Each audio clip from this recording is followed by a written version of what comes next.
मतलब मैंने सब कुछ करके असर भी इनका जमा किया हुआ पूरा का पूरा 100 में 100। उसके बावजूद भी इनको अनाप शनाप बोलना है, आए बाएं साएं बोलना है, क्योंकि अपने आप पे कंट्रोल नहीं कर पाई। क्यों नहीं कर पा रही? क्योंकि इसमें रोग बन गया है मस्तिष्क।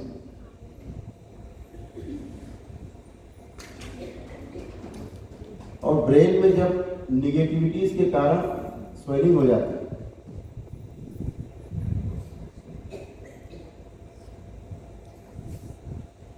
और मस्तिष्क में रक्त का प्रवाह और ऑक्सीजन का जो प्रवाह है वो असंतुलित हो जाता है, तो आपकी जो कल्पनाएं हैं वो रोग पैदा करती हैं। कल्पनाएं बहुत गहरे में रोग पैदा कर सकती हैं। कल्पना तो सिर्फ कल्पना है, वास्तविक नहीं। लेकिन कल्पना से जो रोग पैदा होगा वो वास्तविक होगा।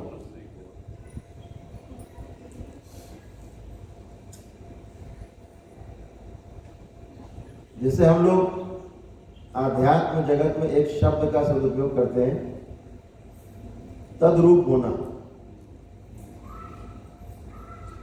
कल्पना में जैसे भी तमाम आप देख रहे हो, तमाम डॉक्टर्स जो हैं वो संक्रमित होते जा रहे हैं कोरोना से। वो उनके कल्पना में इतना गहरा है कि हम जरा सा छूके और संक्रमित हो जाएंगे। और कभी उनको लग गया कि आज हम जरा सा चूक गए थे तो संक्रमित हो गए। समझो इतना गहरा कल्पना का काम। कल्पना इतने गहरे में काम करती है, इतने गहरे। जैसे भय का भूत होता है ना, रात में कहीं जा रहे हैं, एक तो जिनको असर हमारे सामने बैठे, प्लीज यहाँ न बैठे, असर निकले मेरे सामने, मेरी आंखों से दाएं बाएं अलग रहे। इस तरह के लोग बिल्कुल न बैठे आसपास। इतना गहरे में काम कर सकती है, आपको रोग भी दे सकती है, आपको रोग से मुक्त भी कर सकती है। आप कर आशा की जो समस्या रहती है वो भी आपकी कल्पना की उड़ान के कारण रहती है। आपको लगता नहीं कुछ है, अभी है तो जरूर कुछ है। आपने कहा कुछ है, बस कुछ जो है सब कुछ बन गया। कुछ जो है धीरे धीरे सब कुछ बन जाएगा और आपके सामने प्रकट हो जाएगा। मन बहुत आर्टिस्ट है, बहुत बड़ा आर्टिस्ट है मन, बहुत बड़ी बड़ी आर्ट बनता है। मन के रोग हैं और उनकी चिकित्सा भी मानसिक है। हाँ, जब मन इतना गहरे में रोगग्रस्त हो जाता है, कलुषित हो जाता है, जिसके कारण रोग शरीर में बन जाते हैं, तो उन रोगों की चिकित्सा फिर औषधि से होती है। अदरवाइज मन में अगर रोग है तो उसकी चिकित्सा मानसिक ही है। यानी ऊर्जा अगर डिस्टर्ब हो गई है तो उसकी चिकित्सा परम ऊर्जा से ही हो सकती है। लेकिन अगर उस ऊर्जा ने आपको कहीं क्षतिग्रस्त कर दिया है तो फिर उसका उपचार औषधि से होता है। मन के गहरे तल में कहीं पर आपने मान लिया गहरे में कि नहीं नहीं ये तो है, तो बस है, तो बन ही रहेगा। इसको आपको बहुत ढंग से समझना है। यही कल्पना आपके ध्यान में भी काम आती है। आप कल्पना से ही बड़ी वास्तविक चीज को पकड़ सकते हैं, ईश्वर तक पहुंच सकते हैं। और ये कल्पना की जो शक्ति है हमारे मेधस के द्वारा ये क्रिया संपन्न होती है। और यह जो मेधस है वह केवल मनुष्य शरीर में ही होता है। मनुष्य के अतिरिक्त किसी जीव के शरीर में, मस्तिष्क में मेधस नहीं होता है, यानी कल्पना नहीं कर सकता। कल्पना करने की शक्ति केवल और केवल मानव के पास है।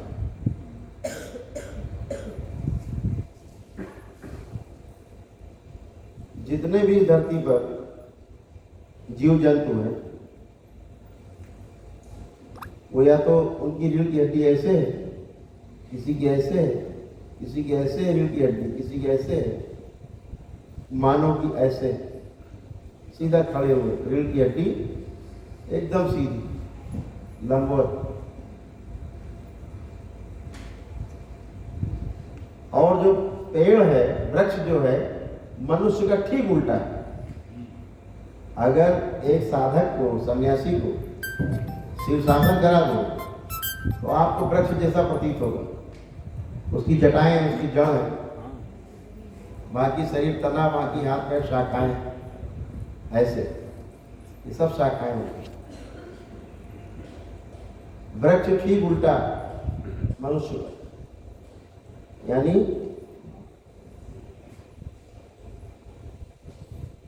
वृक्ष में जो है वो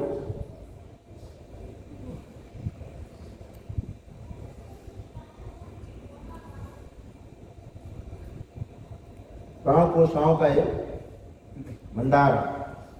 हम भी, मनुष्य भी, तो वहां से यात्रा शुरू होती है, पेड़ पौधे से लेकर के फिर मानव बनने तक।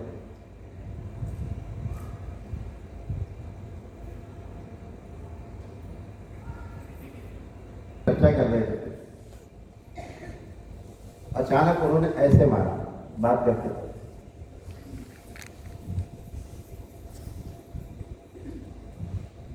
5 सेकंड बाद उन्होंने ऐसे किया, 2-4 बार ऐसे किया। तो शिष्यों ने पूछा कि भगवान ये क्या कर रहे हैं, कोई दिक्कत? बोले कुछ नहीं। कर क्या रहे? तो उनका पहले मच्छर बैठ गया, तो हमने बेहोशी में उसको उड़ाया। अचानक नहीं, हाथ चला जाता, बात इधर कर रहे, अचानक मार, बेहोशी। तो पहले बेहोशी में चलाया हमने हाथ। अब ट्रायल ले रहे हैं कि अगली बार जब मच्छर बैठे कैसे उड़ाएंगे। ध्यान से, ध्यान रखेंगे, इसी को ध्यान करते, इसी को ध्यान कहते हैं। कभी भोजन करने बैठो आप देखो, बात करते करते बेहोशी में आप भोजन कर जाते हैं। आखिरी पता लगता अरे यार दाल खत्म हो गई, फिर दाल लाने दे, दाल कब खा गए पता नहीं, रोटी कब खा गए पता नहीं, सारा भोजन बेहोशी। और जो भोजन आपने बेहोशी में किया है, बिना आनंद लिए भोजन किया है, वो केवल कूड़ा है। भूख न लगे इस बात के लिए भोजन पोषक नहीं हो सकता। अहोभाव के साथ जब भोजन करते हैं, ये ईश्वर जो आपने आज हमें दिया है भोजन, इसके लिए बहुत बहुत धन्यवाद। और इसको आज हम पूरा रस लेकर के भोजन करेंगे। एक एक ग्रास जो है इसका, एक एक खौर हम आनंद में भर के आपका गुणगान करते हुए खाएंगे। तो जब ध्यान पूर्ण होगा, भोजन करते हैं कि हम रोटी थोड़ी ध्यान रहे कि हम रोटी तोड़ रहे हैं, ध्यान रहे कि हम उसको दाल या सब्जी के साथ लगा रहे हैं, ध्यान रहे कि हमने ले जा रहे हैं, उसको चला रहे हैं, पूरा ध्यान रहे, अब निगल रहे हैं, ऐसा पूरा ध्यान बना रहे। देखिए, अगर आप 4 रोटी खाते होंगे तो 2 में आपका पेट भर गया। बेहोशी में जो भूख है ना, बहुत बड़ी भूख होती है, गहरी होती है। और दुख की जो भूख है बहुत भारी होती है। दुखी आदमी भोजन ज्यादा करता है। जैसे आप खुशी से भर जाओ तो भूख जली जाएगी। अभी आपको खुशी आ जाए तो बहुत बड़ी खुशी मिल जाए तो आप कहो खाना खा लो, नहीं ठीक, इच्छा नहीं, भोजन नहीं करें। तो इसको समझने जैसा है। कल्पना को सदुपयोग करना है, कल्पना का अपने विकास में कल्पना का सहयोग लेना है। कल्पना को अपने किसी भी रूप में विनाश की ओर नहीं ले जाना। जैसा आप कल्पना करेंगे धीरे धीरे वो विचार गहरा हो जाएगा, भाव गहरा हो जाएगा, तो फिर आपके लिए वो दवा बन सकता है और आपके लिए वो जहरी बन सकता है। ध्यान में कल्पना के बहुत सदुपयोग है, ये ध्यान रखने की बात है। दूसरी बात जो चर्चा में आपसे हुई कि दृष्टा बनना है। दृष्टा और दृश्य दो चीजें। अभी हम आँख बंद करते हैं, ध्वनि सुनते हैं, ध्वनि को सुनने की कोशिश करते हैं, तो दो चीजें हो गई, एक आप और दूसरा ध्वनि। या आप किसी को देखने की कोशिश करें आँख बंद करके, तो दृष्टा और दृश्य बन जाएगा। आप दृष्टा हो गए और आपके सामने दृश्य हो गए। इसे ही मेडिटेशन कहते हैं। अंग्रेजी में इसको कहते हैं मेडिटेशन, और अंग्रेजी लोग इसी को ध्यान कहते हैं। ये ध्यान नहीं है, ये मंजिल नहीं है, ये केवल रास्ता है। रास्ते को मंजिल समझ लेना भटकाव है, ये भटकना है। तो मंजिल क्या है? साक्षी होना, जहां पर सबसे पहले गिरेगा, सबसे पहले जो गिरेगा वो दृश्य गिर जाएगा, ये स्वयं विलीन हो जाएगा और साक्षी भाव घटित हो जाएगा। उसे साक्षी कहते हैं, जहां ना तो दृश्य बचता है और ना देखने वाला ही शेष रहता है। इसे हम साक्षी भाव कहते हैं। जब तक दर्पण आपके सामने रखा हुआ है तो दर्पण भी है, आप भी, अभी दो है। और कुछ कवियों ने कहा है, संतों ने कहा है कि प्रेम गली अति सागरी जामे द्वैत न समाए।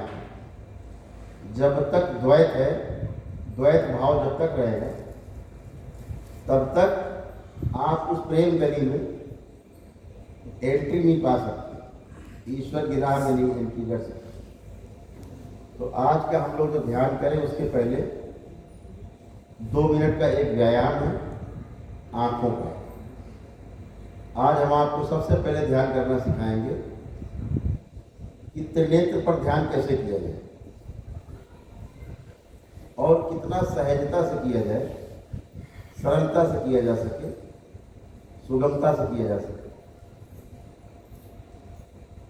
उसके लिए सबसे पहले हम लोगों को अपने सुख मुद्रा में जैसे बैठना चाहें बैठेंगे। उसके लिए कोई विशेष आवश्यकता नहीं आसन की, जैसे आपको सुखपूर्वक बैठने में अच्छा लगे वैसे बैठ सकते हैं।